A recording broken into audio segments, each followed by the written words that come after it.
Bom dia, a paz do Senhor Jesus. Eu sou o Márcio Amin, do Ministério de Doses dos Sonhos de Deus, da Igreja Assembleia de Deus Betel. Estamos aqui para mais um dia de leitura da Bíblia Sagrada, no propósito de lermos a Bíblia toda em um ano.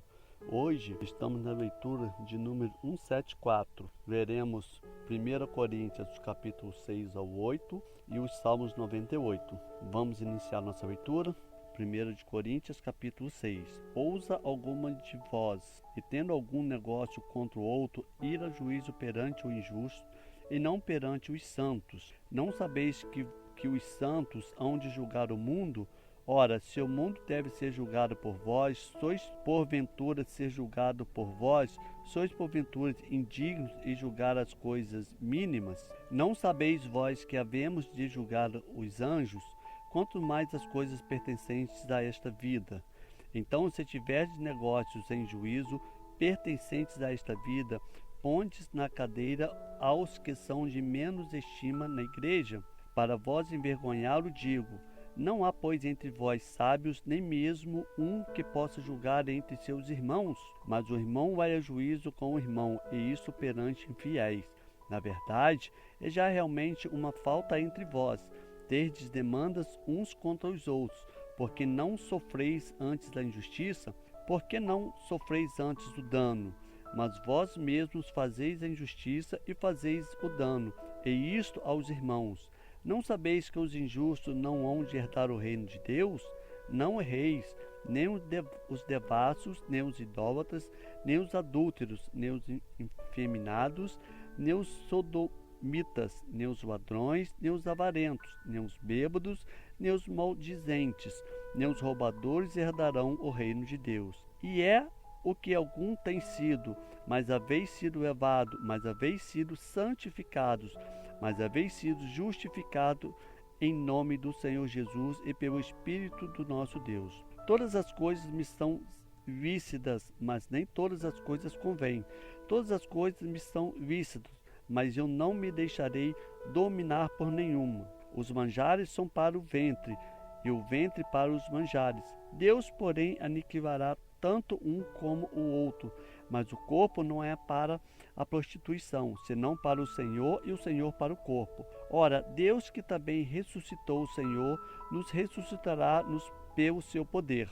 Não sabeis vós que os vossos corpos são membros de Cristo?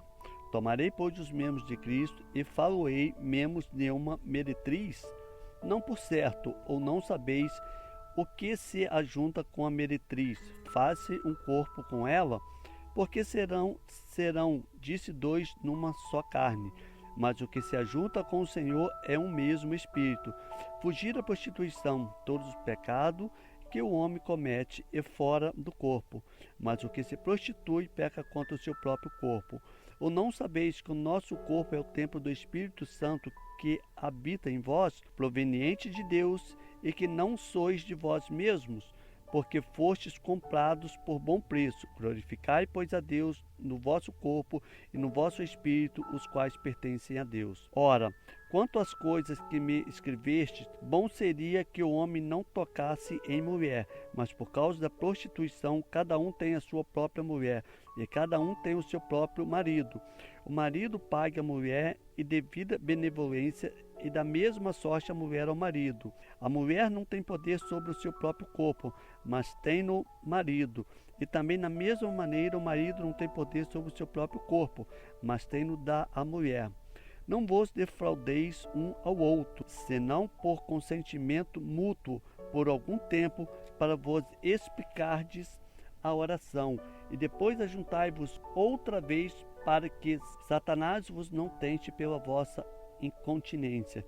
Digo, porém, isto como quer por permissão e não por mandamento, porque quereria que todos os homens fossem como eu mesmo, mas cada um tem de Deus o seu próprio dom, um de uma maneira e outro de outra. Digo, porém, aos solteiros e às viúvas, que lhes é bom se ficarem como eu, mas se não podem conter-se, casem-se, porque é melhor casar do que abraçar-se. Todavia, aos casados mando eu, mas o Senhor, que a mulher senão a parte do marido. Se porém se apartar, que fique sem casar, ou que se reconcilie com o marido, e que o marido não deixe a mulher. Mas aos outros digo, eu não o Senhor. Se algum irmão tem mulher descrente, e ela consente em habitar com ele, não a deixe. E se alguma mulher tem marido descrente, e ele consente em habitar com ela, não o deixe, porque o marido descrente é santificado pela mulher, e a mulher descrente é santificada pelo marido. De outra sorte, os vossos filhos seriam imundos, mas agora são santos. Mas se o descrente se apartar, aparte-se, porque neste caso o irmão ou irmã não está sujeito à servidão, mas Deus chamou-nos para a paz. Porque donde sabes, ó mulher, se salvarás teu marido? Ou donde sabes, o marido, se salvará tua mulher? E assim cada um ande como Deus lhe repartiu, cada um como o Senhor o chamou, eu que o ordeno em todas as igrejas. E alguém chamado, então circuncidado, fique circuncidado, é alguém chamado estando incircuncidado. Não se incircuncide. A incircuncisão a incircuncisão nada é, mas sim a observância dos mandamentos de Deus. Cada um fique na vocação em que foi chamado. Foste chamado sendo servo, não te dê cuidado, e se ainda pode servir, aproveite a ocasião, porque o que é chamado pelo Senhor, se não servo, é liberto do Senhor. E da mesma maneira também o que é chamado, sendo livre, servo é de Cristo. Foste comprado por um bom preço, não vos façais servos dos homens. Irmãos, cada um fique diante de Deus no estado em que foi chamado. Ora, quanto às virgens, não tenho mandamento do Senhor, dou, porém, o meu parecer, como quem tem alcançado misericórdia do Senhor para ser fiel. Tenho, pois, por bom, por causa do instante necessidade, que é bom para o homem estar assim. Estás ligado à mulher? Não busque separar-te estas vives de mulher. Não busque mulher, mas se te casares, não peças, e se a virgem se casar, não peca. Todavia, os tais terão tribulações na carne, e eu quereria poupar-vos. Isto, porém, vos digo, irmãos, que o tempo se abrevia, e que resta é que também o que tem mulheres sejam como se as não tivessem, e os que choram como se não chorassem, e os que folgam como se não folgassem, e os que compram como se não possuíssem, e os que usam deste mundo como se dele não abusasse, porque a aparência deste mundo passa. E bem quisera eu que estivesse sem cuidado. O solteiro cuida nas coisas do Senhor, e como há de agradar ao Senhor. Mas o que é casado cuida nas coisas do mundo, e como há de agradar a mulher. Há diferença entre a mulher casada e a virgem, e a solteira cuida nas coisas do Senhor para ser santa, tanto no corpo como no espírito.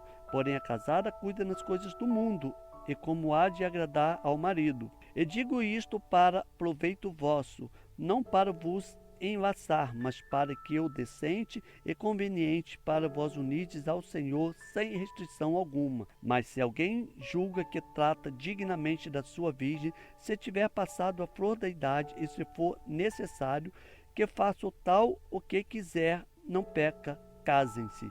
Todavia, o que está firme em seu coração, não tendo necessidade, mas como poder sobre a sua própria vontade, se resolveu no seu coração guardar a sua virgem, faz bem. De sorte que o que a dá em casamento faz bem, mas o que a não dá em casamento faz melhor. A mulher casada está ligada pela lei ao tempo que o seu marido vive. Mas se falecer o seu marido, fica vive para casar com quem quiser, contanto que seja no Senhor. Será, porém, mais bem-aventurado se ficar assim, segundo o meu parecer, e também eu cuido que tenho o Espírito de Deus. Ora, no tocante às coisas sacrificadas aos ídolos, sabemos que todos temos ciência. A ciência incha, mas o amor edifica. E se alguém cuida saber alguma coisa, ainda não sabe como convém saber. Mas se alguém ama Deus, esse é conhecido dele. Assim, o que quando ao comer das coisas sacrificadas aos ídolos, sabemos que o ídolo nada é no mundo, e que não há outro Deus senão um só. Porque, ainda que haja também alguns que se chamem deuses, quer no céu, quer na terra, como há muitos deuses e muitos senhores. Todavia, para nós há um só Deus, o Pai, de quem é tudo e para quem nós vivemos. É um só Senhor, Jesus Cristo, pelo qual são todas as coisas e nos por Ele. Mas nem em todas as conhecimento, porque algum até agora come no seu costume para com o ídolo, coisas sacrificadas ao ídolo, e a sua consciência, sendo fraca, fica contaminada. Ora, o manjar não nos faz agradáveis a Deus, porque se comemos, nada temos de mais, e se não comemos, nada nos falta. Mas vede que esta liberdade não seja de alguma maneira escândalo para os fracos, porque se alguém te vir a ti que tem ciência, sentado à mesa do templo dos ídolos, não será o consciência do que é fraco induzida a comer as coisas sacrificadas aos ídolos, e pela tua ciência perecerá o irmão fraco, pelo qual Cristo morreu. Ora, pecando assim contra os irmãos e ferindo a sua fraca consciência, pecais contra Cristo, pelo que se eu manjar escandalizar o seu irmão, nunca mais comerei carne para que meu irmão se não escandalize. Amém. Vamos ver agora o Salmo 98. Cantai ao Senhor um cântico novo, porque Ele fez maravilhas à sua destra e o seu braço santo lhe alcançarão a vitória. O Senhor fez notória a sua salvação, manifestou a sua justiça perante os olhos das nações. Lembrou-se da sua benignidade e da sua verdade para com a casa de Israel. Todas as extremidades da terra viram a salvação do nosso Deus. Celebrai com júbilo ao Senhor todos os moradores da terra.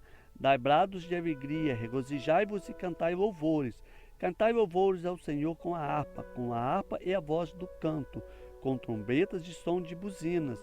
Exaltai perante a face do Senhor, do Rei. Brame o mar e a sua plenitude, o mundo e os que nele habitam.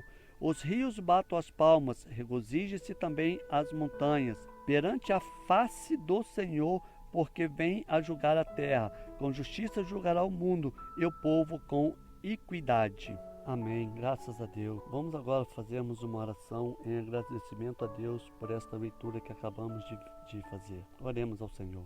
Senhor, meu Deus e Pai, agradecemos a Ti por essa leitura que acabamos de ver. Peço que o Senhor grave essa leitura no nosso coração, na nossa mente, e que possamos viver ela cada dia, Senhor. Dai-nos o dia abençoado na Tua presença e que o Espírito Santo nos faça resplandecer a Sua luz em nós, ó Pai. Senhor, continua abençoando cada um que está nesse projeto de ler a Bíblia toda em um ano. Cada vida, meu Pai, que está nesse projeto, que colocou esse propósito no seu coração, e que a cada um, meu Pai, que não estiver por algum problema conseguindo ler esta leitura ou acompanhando essa leitura, que o Senhor possa fortalecer, meu Pai, que ele possa que possa continuar de onde parou e levar este projeto até o fim, meu Pai. Em nome do Senhor Jesus. Amém, meu Pai. Amém. Irmãos, vamos aguardar agora a próxima leitura de amanhã e que todos tenhamos um dia abençoado na presença do nosso Deus. Amém e amém.